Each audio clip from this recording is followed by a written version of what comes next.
Willkommen bei ATP Autoteile. Draußen wird es endlich wieder wärmer, der Frühling naht. Was heißt das für uns Autofahrer? Es ist Inspektionszeit. Bei dieser Gelegenheit wollen wir euch mal unsere neue Kategorie im Shop vorstellen, und zwar das komplette Inspektionspaket, je nachdem welche Inspektion bei euch jetzt fällig ist. Und das Tolle hier ist, wir stellen euch ein komplettes Paket zusammen.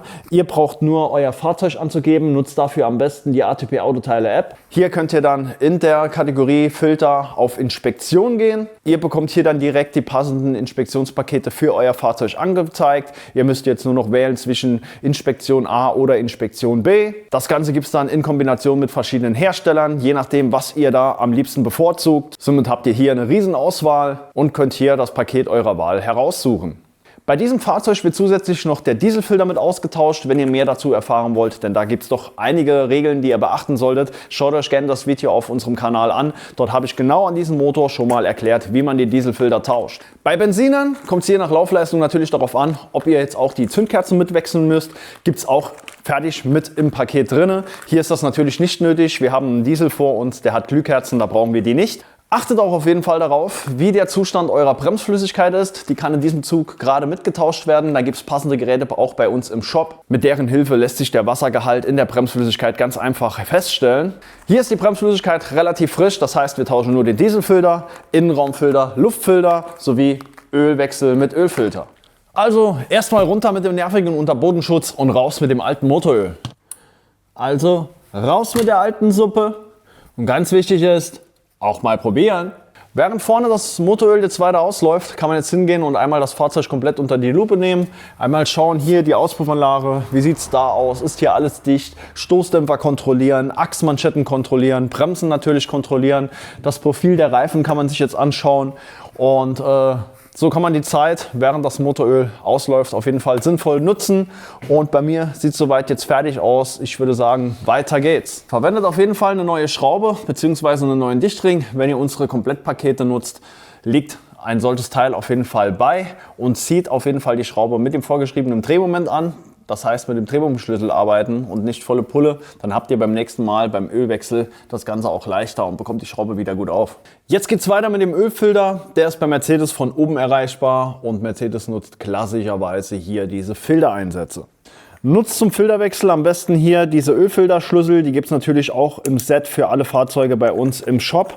Das Gute ist, hier könnt ihr dann eine 3/8 Zoll Knarre aufstecken und mit dem Drehmomentschlüssel dann beim Zudrehen arbeiten. Denn es ist echt wichtig, dass ihr hier das Ganze nachher mit dem richtigen Drehmoment anzieht.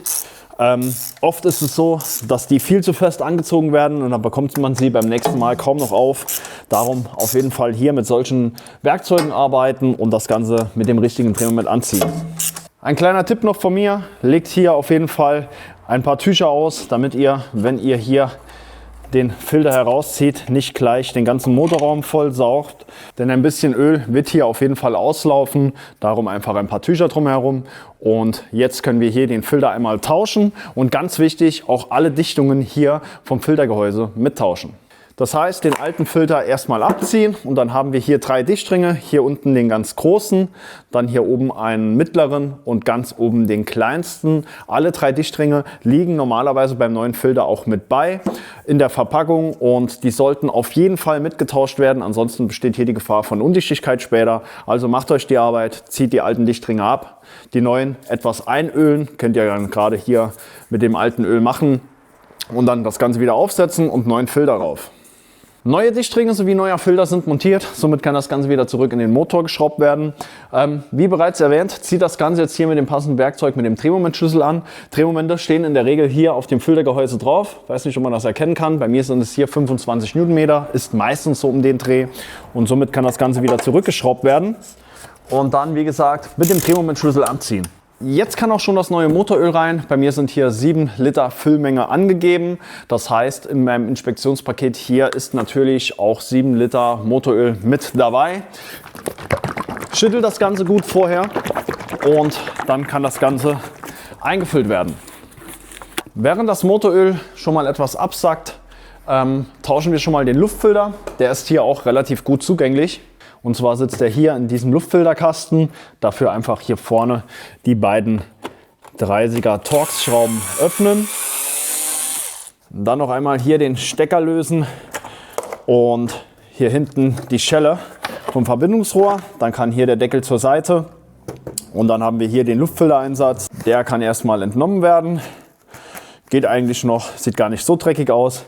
Jedoch hier im Inneren werden wir das Ganze auch erst einmal gut reinigen und ausblasen, damit wir hier den neuen Luftfilter in ein sauberes Gehäuse einsetzen und nicht noch der ganze restliche Dreck hier mit drin ist. Wenn das alles erledigt ist, kann der neue Luftfiltereinsatz rein. Hinten wieder die Verrohrung aufstecken und dann Stecker gleich wieder drauf und das Ganze hier wieder fest verschrauben. Jetzt kommt natürlich auch noch der Innenraumfilter bzw. Pollenfilter hier ins Spiel. Der muss auch getauscht werden und da kann ich euch echt raten, tauscht den wirklich jährlich, gerade nach dem Winter. Es ist sehr, sehr wichtig nach der kalten, feuchten Jahreszeit. Da sammelt sich unheimlich viel Dreck drin und die ganze Luft, die ihr im Fahrzeug quasi abbekommt aus der Lüftung, wird hier durch den Filter einmal durchgefiltert. Und wenn der dann zugesifft ist, ist das echt widerlich. Darum einmal im Jahr, gerade im Frühjahr, einmal austauschen. Der sitzt hier bei mir hier unten relativ gut zugänglich. Da muss eine Klappe geöffnet werden. Der kann dann einfach hier nach unten herausgezogen werden. Und wie ihr seht, hier ist einiges an Dreck drin. Und wie gesagt, die ganze Luft wird hier einmal gefiltert, bevor sie im Fahrzeug aus den Ausströmern der Lüftung herausströmt. Und darum sollte das Ganze wirklich einmal im Jahr ausgetauscht werden. Gerade wenn ihr Klimaanlage habt, dann nutzt auf jeden Fall einen solchen Aktivkohlefilter und nicht einfache Papierfilter. Wenn ihr das Ganze rauszieht, merkt euch die Einbaulage, denn genauso muss auch der neue hier eingesetzt werden. Ihr seht, hier ist auch eine Luftrichtung drauf und genauso wie ihr den alten rauszieht, sollte der neue dann eingesetzt werden. Klappe noch drauf und einklipsen. Und somit ist auch der Innenraumfilter einmal ausgetauscht. Zu guter Letzt das Fahrzeug starten, etwas laufen lassen, damit der Ölfilter sich füllen kann. Dann noch einmal den Ölstand kontrollieren und natürlich hier einen unserer Inspektionszettel hier im Motorraum anbringen. Somit ist nicht nur ATP verbaut, sondern es steht auch ATP drauf.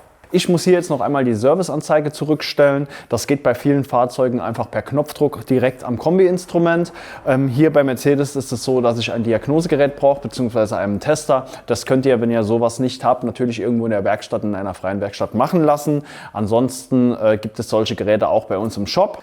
Wenn ihr irgendwelche Fragen dazu habt, gerne ab da bitte in die Kommentare. Ansonsten bedanke ich mich wie immer fürs Zuschauen und sage ciao, euer Dennis vom ATP Autoteile Team.